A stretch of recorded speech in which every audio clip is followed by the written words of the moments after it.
Shalom. Welcome back to Sister for Sister Story Time with your favorite sister, Shaya Lawya, the historian.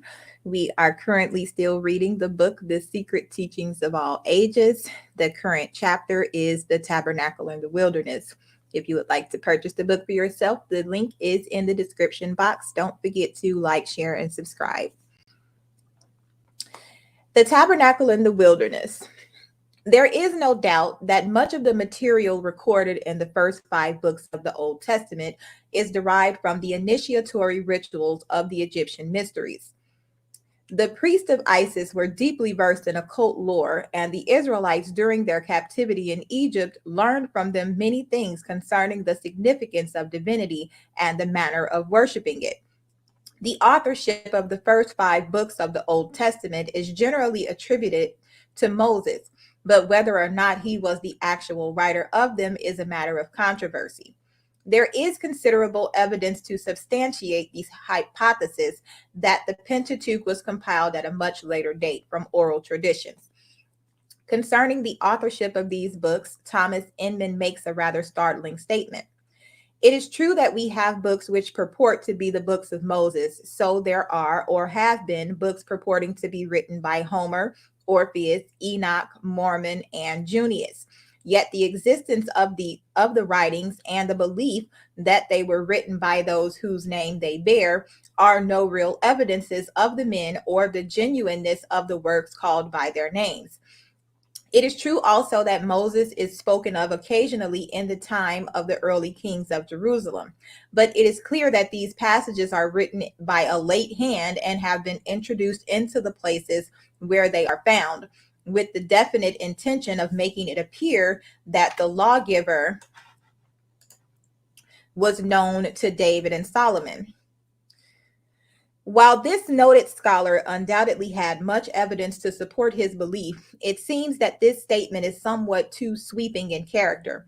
It is apparently based upon the fact that Thomas Inman doubted the historical existence of Moses.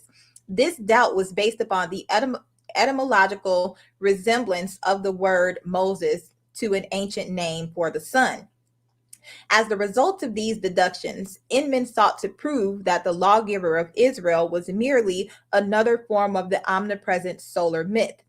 While Inman demonstrated that by transposing 2 of the ancient letters, the word Moses became Shemmah, an appellation of the celestial globe, he seems to have overlooked the fact that in the ancient mysteries, the initiates were often given names synonymous with the sun to symbolize the fact that the redemption and regeneration of the solar power had been achieved within their own natures.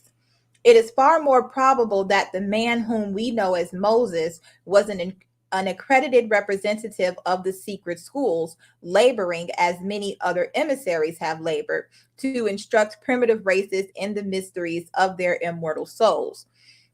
The true name of the grand old man of Israel, who is known to history as Moses, will probably never be ascertained. The word Moses, when understood in its esoteric Egyptian sense, means one who has been admitted into the mystery schools of wisdom and has gone forth to teach the ignorant concerning the will of the gods and the mysteries of life, as these mysteries were explained within the temples of Isis, Osiris, and Serapis. There is much controversy concerning the nationality of Moses. Some assert that he was a Jew, adopted and educated by the ruling house of Egypt. Others hold the opinion that he was a full-blooded Egyptian.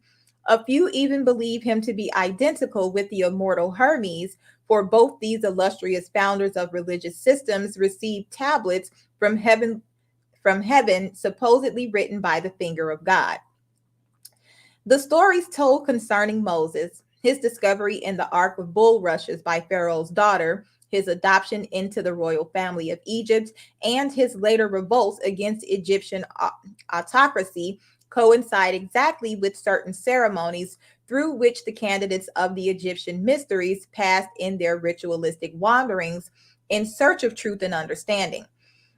The analogy can also be traced in the movements of the heavenly bodies. It is not strange that the erudite Moses, initiated in Egypt, should teach the Jews a philosophy containing the more important principles of Egyptian esotericism. The religions of Egypt at the time of the Israelitic captivity were far older than even the Egyptians themselves realized. Histories were difficult to compile in those days, and the Egyptians were satisfied to trace their race back to a mythological period when the gods themselves walked the earth and, with their own power, established the double empire of the Nile. The Egyptians did not dream that these divine progenitors were the Atlanteans who, forced to abandon their 7 islands because of volcanic cataclysms, had immigrated into Egypt, then an Atlantean colony, where they established a great philosophic and literary center of civilization, which was later to influence profoundly the religious and science of unnumbered races and peoples. Today, Egypt is forgotten, but things Egyptian will always be remembered and revered. Egypt is dead, yet it lives immortal in its philosophy and architectonics. As Odin founded his mysteries in Scandinavia, the Quetzalcoatl in Mexico, so Moses, laboring with the then nomadic people of Israel's 12 tribes, established in the midst of them his secret and symbolic school, which has came to be known as the Tabernacle mysteries. The tabernacle of the Jews was merely a temple patterned after the temples of Egypt and transportable to meet the needs of that roving disposition which the Israelites were famous. Every part of the tabernacle and the enclosure which surrounded it was symbolic of some great natural or philosophic truth. To the ignorant, it was but a place to which to bring offerings and in which to make sacrifice. To the wise, it was a temple of learning, sacred to the universal spirit of wisdom. While the greatest minds of the Jewish and Christian worlds have realized that the Bible is a book of allegories, few seem to have taken the trouble to investigate its symbols and parables. When Moses instituted his mysteries, he is said to have given to a chosen few initiates certain oral teachings which could never be written but were to be preserved from one generation to the next by word of mouth transmission. Those instructions were in the form of philosophical keys by means of which the allegories were made to reveal their hidden significance. These mystic keys to be these mystic keys to their sacred writings were called by the Jews the Kabbalah. The modern world seems to have forgotten the existence of these unwritten teachings, which explain satisfactorily the apparent contradictions of the written scriptures, nor does it remember that the pagans appointed their two-faced Janus as custodian of the key to the temple of wisdom. Janus has been metamorphosed into Saint Peter, so often symbolized as holding in his hand the key to the gate of heaven. The gold and silver keys of God's Vicar on earth, the Pope, symbolizes this secret doctrine, which, when properly understood, unlocks the treasure chest of the Christian and Jewish Kabbalah. The temples of Egyptian mysticism from which the tabernacle was copied were, according to their own priests, miniature representations of the universe. The solar system was always regarded as a great temple of initiation, which candidates entered through the gates of birth. After threading the tortuous passageways of earthly existence, they finally approached the veil of the great mystery, death, through whose gate they vanished back into the invisible world.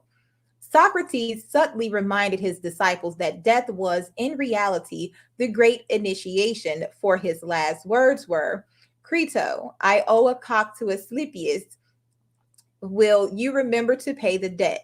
As the rooster was sacred to the gods, and the sacrifice of this bird accompanied a candidate's introduction into the mysteries, Socrates implied that he was about to take his great initiation. Life is the great mystery, and only those who pass successfully through its tests and trials, interpreting them aright and extracting the essence of experience therefrom, achieve true understanding. Thus, the temples were built in the form of the world, and their rituals were based upon life and its multitudinous problems.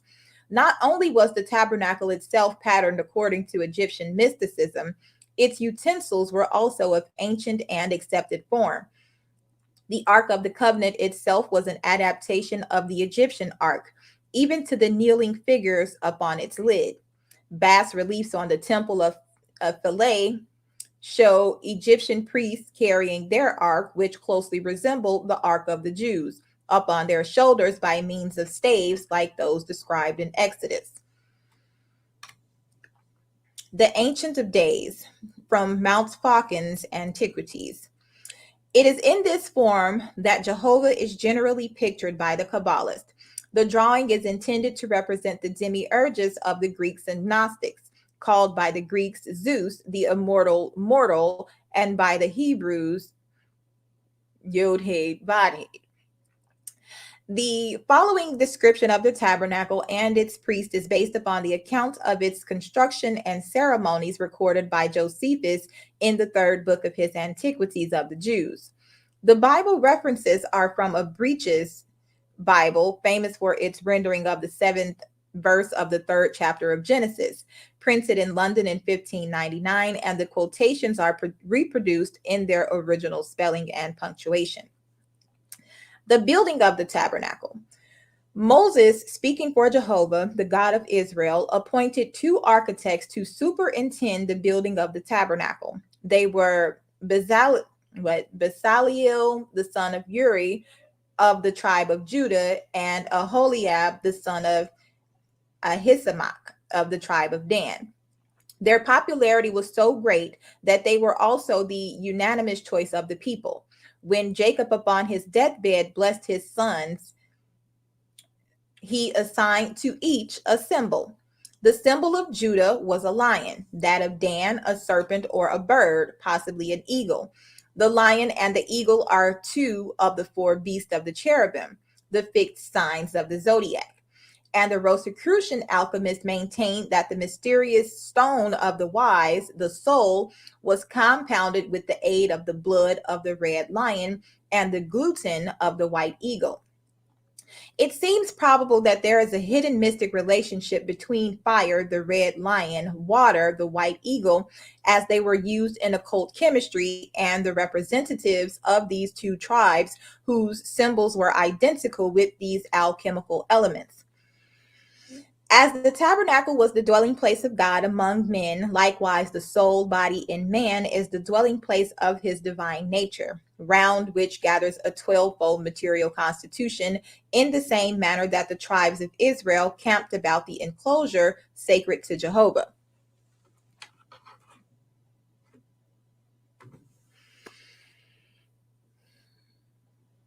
The idea that the tabernacle was really symbolic of an invisible spiritual truth outside the comprehension of the Israelites is substantiated by a statement made in the 8th chapter of Hebrews. Who serve unto the pattern and shadow of heavenly things, as Moses was warned by God when he was about to finish the tabernacle. Here we find the material, physical place of worship called a shadow, or a symbol of a spiritual institution, invisible but omnipotent. The specifications of the tabernacle are described in the book of Exodus, 25th chapter. Then the Lord spake unto Moses, saying, Speak unto the children of Israel that they receive an offering for me of every man whose heart giveth it freely. Ye shall take the offering for me.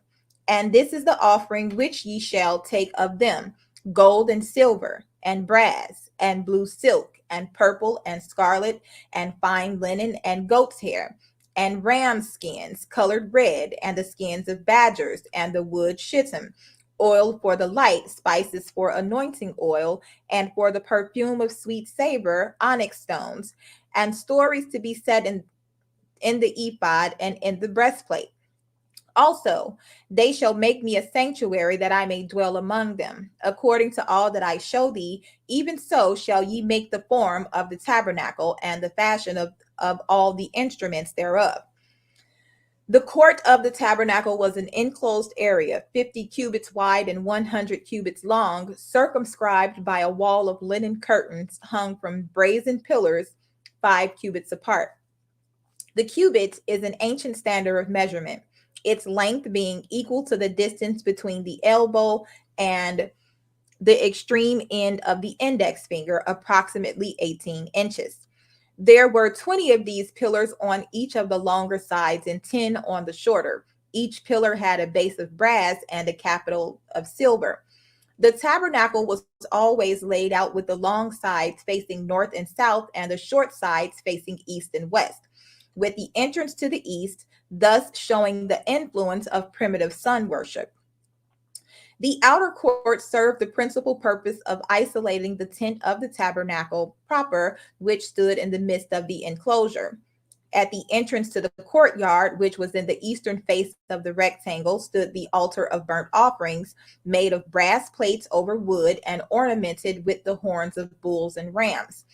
Farther in, but on a line with this altar, stood the laver of purification, a great vessel containing water for priestly ablutions.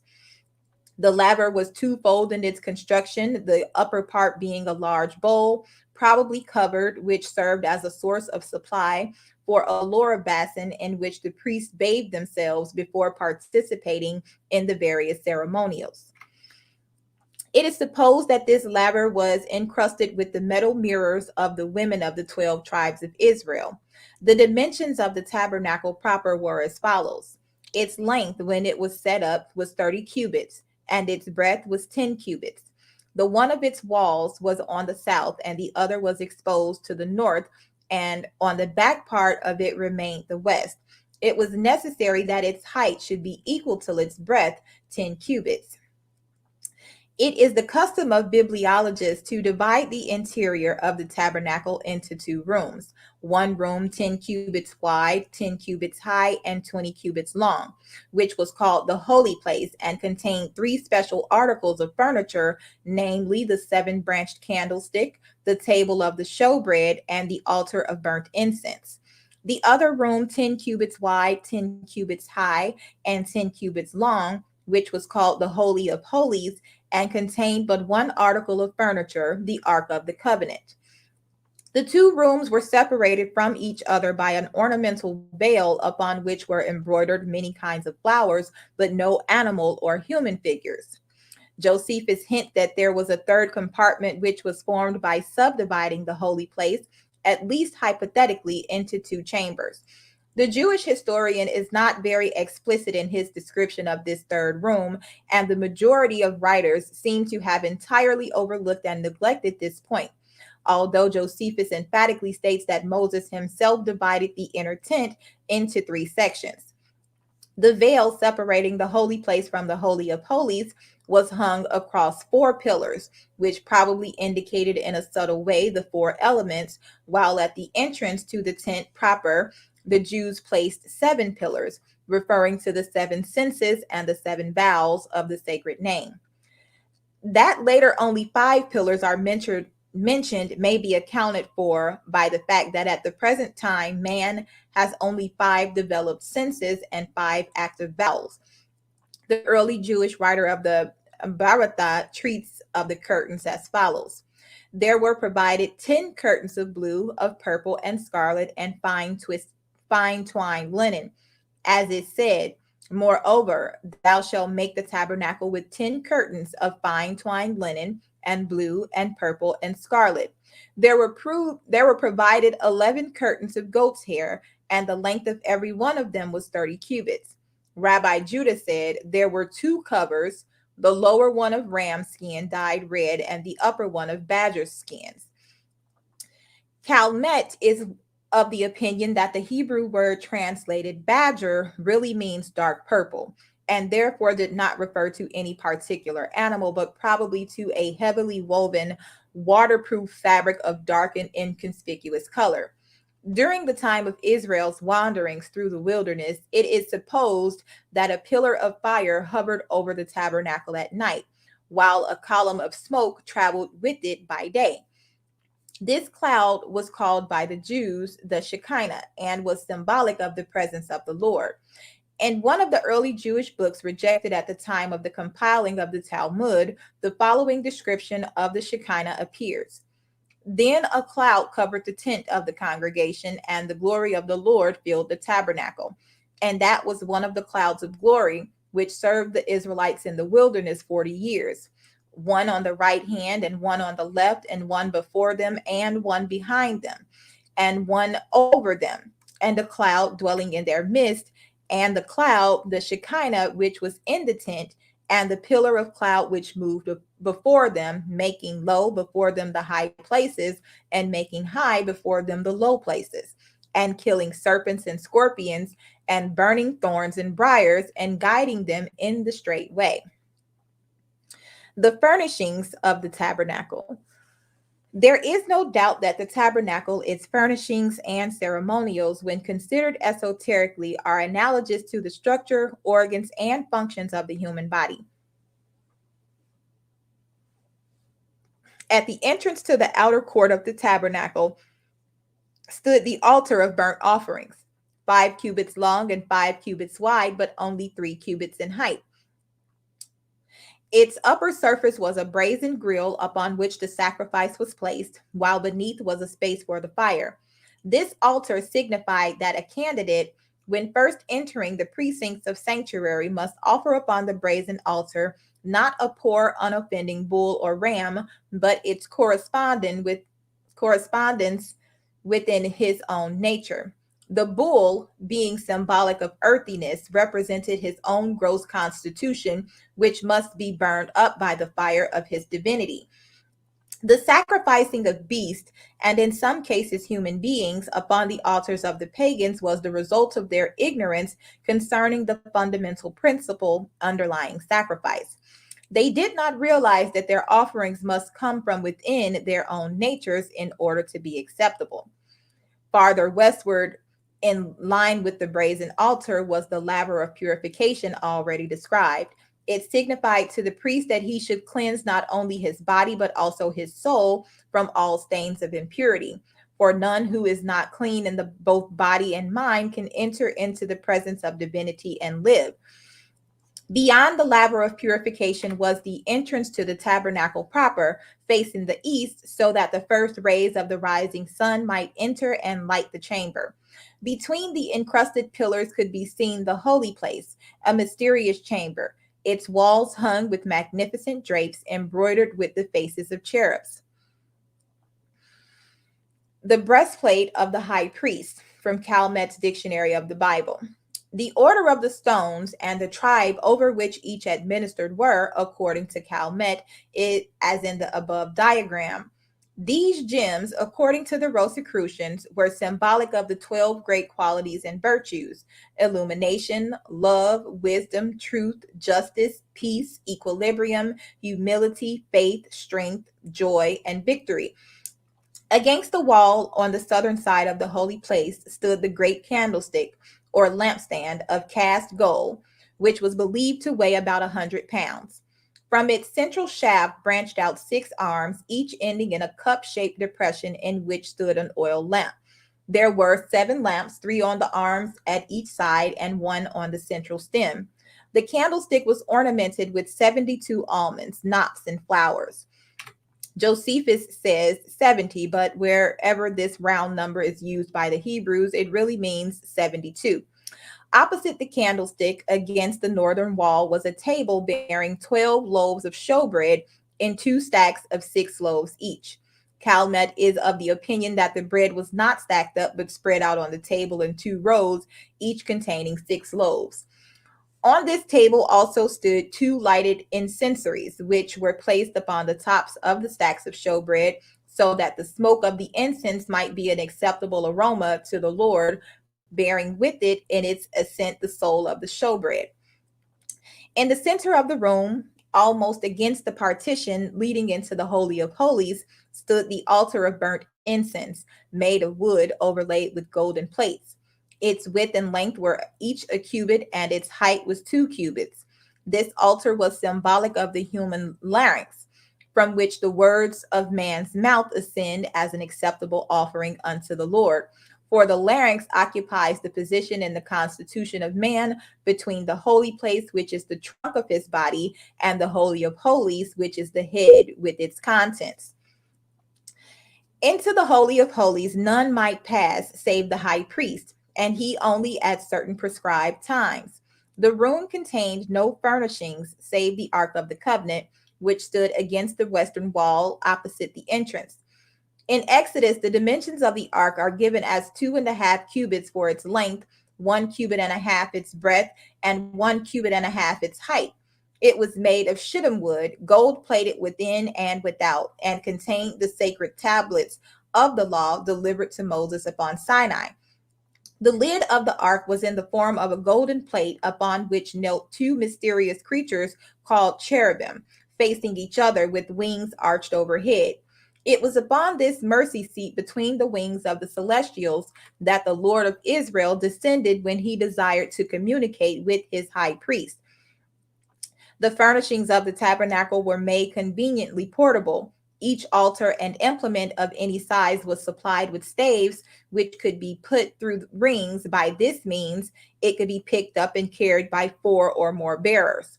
The staves were never removed from the Ark of the Covenant until it was finally placed in the Holy of Holies of the everlasting house, King Solomon's temple. There is no doubt that the Jews in early times realized, at least in part, that their tabernacle was a symbolic edifice. Josephus realized this, and while he has been severely criticized because he interpreted the tabernacle symbolism according to Egyptian and Grecian paganism, his description of the secret meanings of its drapes and furnishings is well worthy of consideration. He says, when Moses distinguished the tabernacle into 3 parts and allowed 2 of them to the priest as a place accessible and common, he denoted the land and the sea, these being of general access to all, but he set apart the 3rd division for God because heaven is inaccessible to men. And when he ordered 12 loaves to be set on a table, he denoted the year as distinguished into so many months. By branching out the candlestick into 70 parts, he secretly intimated the decani, or 70 divisions of the planets, and as the 7 lamps upon the candlesticks, they referred to the course of the planets, of which that is the number. The veils, too, which were composed of 4 things, they declared the 4 elements. For the plain linen was proper to signify the earth, because the flax grows out of the earth. The purple signified the sea, because that color is dyed by the blood of a seashell fish. The blue is fit to signify the air, and the scarlet will naturally be an indication of fire. Now the vestment of the high priest, being made of linen, signified the earth. The blue denoted the sky, being like lightning in its pomegranates, and in the noise of the bells resembling thunder. And for the ephod, it showed that God had made the universe of 4 elements. And as for the gold interwoven, it related to the splendor by which all things are enlightened. He also appointed the breastplate to be placed in the middle of the ephod to resemble the earth, for that has the very middle place of the world. And the girdle which encompassed the high priest round signified the ocean, for that goes round about and includes the universe. Each of the sardonyxes declares to us the sun and the moon, those, that were in the nature of buttons on the high priest's shoulders. And for the 12 stones, whether we understand by them the months or whether we understand the like number of the signs of that circle, which the Greeks call the zodiac, we shall not be mistaken in their meaning. And for the mitre, which was of a blue color, it seems to me to mean heaven. For how otherwise could the name of God be inscribed upon it? That it was also illustrated with a crown, and that of gold also, is because of that splendor with which God is pleased. It is also symbolically significant that the tabernacle was built in 7 months and dedicated to God at the time of the new moon. The metals used in the building of the tabernacle were all emblematic. Gold represents spirituality, and the golden plates laid over the shittim wood were emblems of the spiritual nature which glorifies the human nature, symbolized by the wood. Mystics have taught that man's physical body is surrounded by a series of invisible bodies of diverse colors and great splendor. In the majority of people, the spiritual nature is concealed and imprisoned in the material nature. But in a few, this internal constitution has been objectified and the spiritual nature is outside, so that it surrounds man's personality with a great radiance. Silver, used as the capitals for the pillars, has its reference to the moon, which was sacred to the Jews and the Egyptians alike. The priest held secret ritualistic ceremonies at the time of the new and the full moon, both of which periods were sacred to Jehovah. Silver, so the ancients taught, was gold, with its sun ray turned inward instead of objectified. While gold symbolized the spiritual soul, silver represented the purified and regenerated human nature of man. The brass used in the outer altars was a composite substance consisting of an alloy of precious and base metals. Thus, it represented the constitution of the average individual, who is a combination of both the higher and the lower elements.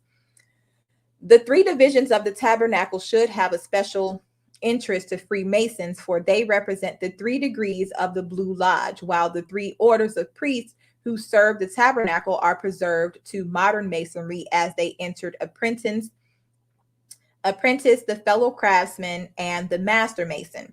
The Hawaiian Islanders built a tabernacle not unlike that of the Jews, except that their rooms were one above another and not one behind another, as in the case of the tabernacle of the Israelites. The 3 rooms are also the 3 important chambers of the Great Pyramid of Giza. The robes of glory. As explained in the quotation from Josephus, the robes and adornments of the Jewish priests had a secret significance. And even to this day, there is a religious cipher language concealed in the colors, forms, and uses of sacred garments, not only among the Christian and Jewish priests, but also among pagan religions. The vestments of the tabernacle priest were called kahansis, whatever.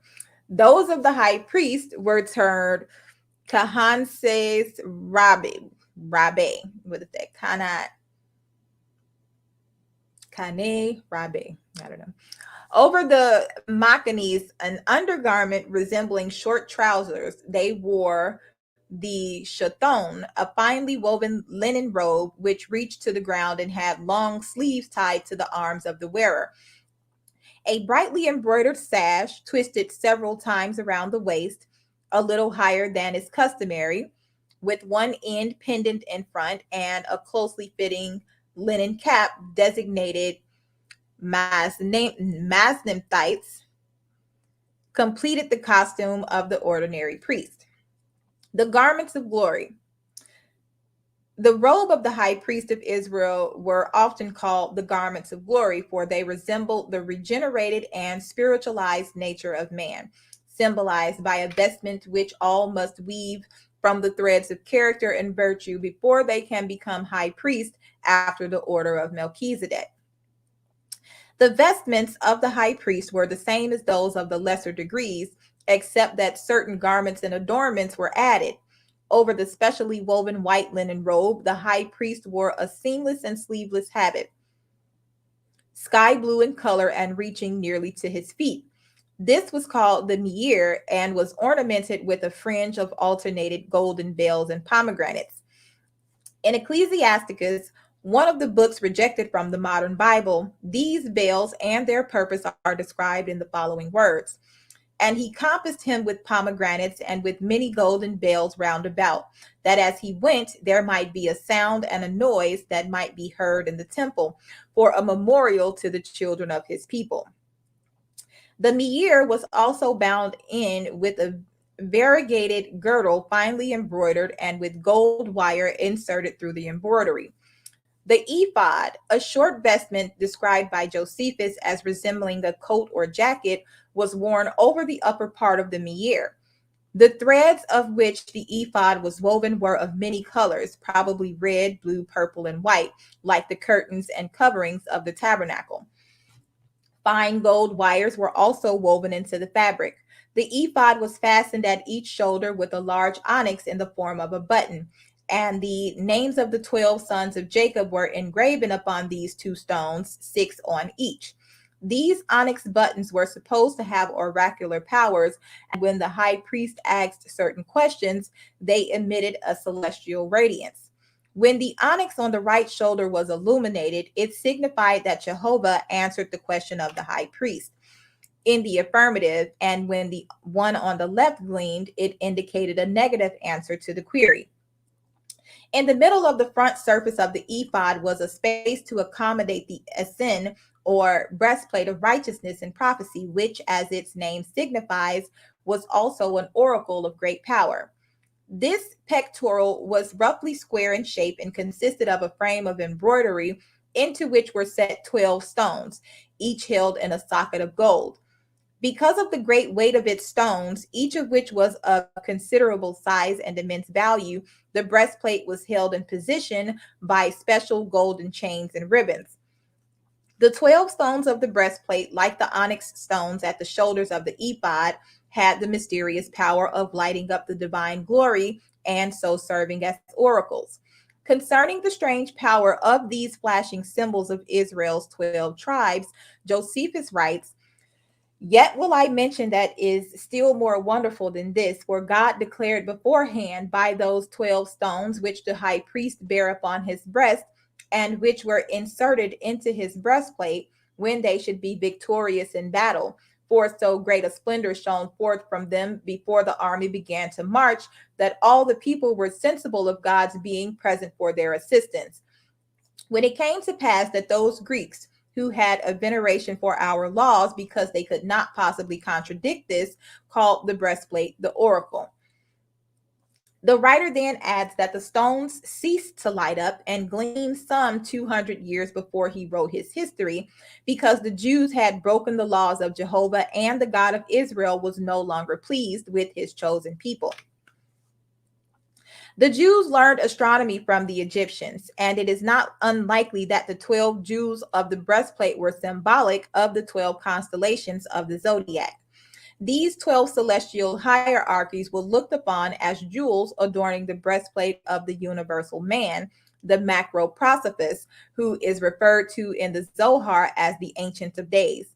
The number 12 frequently occurs among ancient peoples, who in nearly every case had a pantheon consisting of 12 demigods and goddesses presided over by the invincible one, who was himself subject to the incomprehensible All-Father. This use of the number 12 is especially noted in the Jewish and Christian writings. The 12 prophets, the 12 patriarchs, the 12 tribes, and the 12 apostles. Each group has a certain occult significance, for each refers to the divine duodecimo, or 12-fold deity, whose emanations are manifested in the tangible created universe through 12 individualized channels. The secret doctrine also caught the priests that the jewels represented centers of life within their own constitutions, which, when unfolded according to the esoteric instructions of the temple, were capable of absorbing into themselves and radiating forth again the divine light of the deity. The East Indian lotus blossoms have a similar meaning. The rabbis have taught that each twisted linen thread used in weaving the tabernacle curtains and ornamentations consisted of 24 separate strands, reminding the discerning that the experience gained during the 24 hours of the day, symbolized in masonry by the 24-inch rule, becomes the threads from which are woven the garments of glory. The Urim and Thummim. In the reverse side of the esin, or breastplate, was a pocket containing mysterious objects, the Urim and Thummim. Aside from the fact that they were used in divination, little is now known about these objects. Some writers contend that they were small stones resembling the fetishes still revered by certain Aboriginal peoples, which the Israelites had brought with them out of Egypt because of their belief that they possessed divine power. Others believe that the Urim and Thummim were in the form of dice used for deciding events by being cast upon the ground. A few have maintained that they were merely sacred names written on plates of gold and carried as talismans. According to some, the Urim and Thummim signify lights and perfections, or light and truth, which last present a striking analogy to the two figures of Re, or Ra, and Themi in the breastplate worn by the Egyptians. Not the least remarkable of the vestments of the high priest was his bonnet, or headdress. Over the plain white cap of the ordinary priest, this dignitary wore an outer cloth of blue and a crown of gold, the crown consisting of three bands, one above the other, like the triple mitre of the Persian magi. This crown symbolized that the high priest was ruler not only over the three worlds, which the ancients had differentiated, heaven, earth, and hell, but also over the threefold divisions of man and the universe, the spiritual, intellectual, and material worlds. These divisions were also symbolized by the three apartments of the tabernacle itself. The headdress of the priest. Over the plain white cap of the ordinary priest, the high priest wore an overcloth of blue and a band of gold. On the front of the golden band were inscribed the Hebrew words, "Holiness unto the Lord." The illustration shows the arrangement of the bonnet both with and without the gold crown. At the peak of the headdress was a tiny cup of gold made in the form of a flower. This signified that the nature of the priest was receptive and that he had a vessel in his own soul, which, cup-like, was capable of catching the eternal waters of life pouring upon him from the heavens above. This flower over the crown of his head is similar in its esoteric meaning to the rose growing out of a skull, so famous in Templar symbology. The ancients believed that the spiritual nature escaping from the body passed upward through the crown of the head. Therefore, the flower-like calyx or cup symbolized also the spiritual consciousness. On the front of the golden crown were inscribed in Hebrew, "Holiness unto the Lord." Though robes and ornaments augmented the respect and veneration of the Israelites for their high priest, such trappings meant nothing to Jehovah. Therefore, before entering the Holy of Holies, the high priest removed his earthly finery and entered into the presence of the Lord God of Israel unclothed. There he could be robed only in his own virtues, and his spirituality must adorn him as a garment. There is a legend to the effect that any who chanced to enter the Holy of Holies unclean were destroyed by a bolt of divine fire from mercy seat. If the high priest had but one selfish thought, he would be struck dead. As no man knows when an unworthy thought may flash through his mind, precautions had to be taken in case the high priest should be struck dead while in the presence of Jehovah. The other priests could not enter the sanctuary, therefore, when their leader was about to go in and receive the commands of the Lord, they tied a chain around one of his feet so that if he were struck down while behind the veil, they could drag the body out.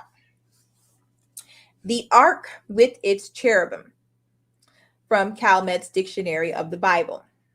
Josephus tells us that the cherubim were flying creatures, but different in appearance from anything to be seen on earth, therefore impossible to describe. Moses is supposed to have seen these beings kneeling at the footstool of God when he was picked up and brought into the presence of Jehovah. It is probable that they resembled, at least in general appearance, the famous cherubim of Ezekiel. All right, that's the end of that chapter. Stay tuned for the Fraternity of the Rose Cross. Don't forget to like, share, and subscribe. Thank you for listening. Peace.